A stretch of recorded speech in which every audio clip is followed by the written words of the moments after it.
ఓం శ్రీమాత్రే నమః. నేటి 5వ జీవన క్రమంలో మన జీవంను దైవంగాను మన దేహమును దేవాలయంగా స్తుతింపజేస్తూ ఉంటారు.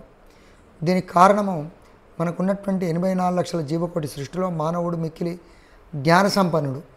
మరట్టి జ్ఞాన సంపన్నులైనటువంటి మానవుడు లోక కళ్యాణార్థమై జీవకోటి సంరక్షణకు తన ద్వారా ఉద్భవించినటువంటి గొప్ప నిర్ణయాలను నిరంతరము ఆ భగవంతుడు ఇచ్చినటువంటి ప్రాణశక్తిని మనలో ఉన్నటువంటి కోటాను కోట్ల సంఖ్యలో ఉన్నటువంటి జీవనాడుల ద్వారా ప్రాణశక్తిని జీవశక్తిని ప్రతి అంగంలో ఉండేటువంటి కణముల ద్వారా మన యొక్క దేహంలో వ్యాపింపజేస్తూ తద్వారా జీవశక్తిని వివిధ గొప్ప కార్యక్రమాలకు జ్ఞానేంద్రియాలు కర్మేంద్రియాల ద్వారా క్రియారూపకంగా చేస్తూ ఉంటాడు.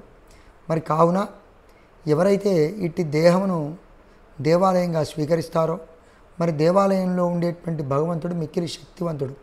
కావున ఆ దేవాలయం ఎప్పుడైతే స్థితింపబడుతుందో భగవంతుని అనుగ్రహం లభిస్తుంది. అదే మాదిరి మన యొక్క దేహమైనటువంటి దేవాలయంలో దేహం ఎప్పుడు కూడా చక్కగా ఉండాలంటే అక్కడ ఉన్నటువంటి అంగములు కణములు జీవశక్తి జీవనాడులు ఎప్పుడు కూడా సంరక్షించబడాలి. అందుకు మానవుడు నిరంతరం కూడా తన యొక్క శారీరక ధర్మాలను ఋతుధర్మాలను సాత్విక ఆహారము సాత్విక భావనలు నిరంతరం సమీకృతం చేస్తూ కాలధర్మాన్ని అనుసరించి వెళుతూ అందరికి కూడా ఉపయోగపడుతూ శరీరాన్ని కాపాడుతూ తాను ఇతరులకు ఉపయోగపడాలి. కావున ఈ యొక్క దేహం దేవాలయంగా జీవంగా స్వీకరిస్తూ మనం నిరంతరము ఋతుధర్మాలను ఆశ్రయించడం గొప్పది. ఇదే గొప్పది. ఇది నిరంతరం చేయవలసిన ధర్మం.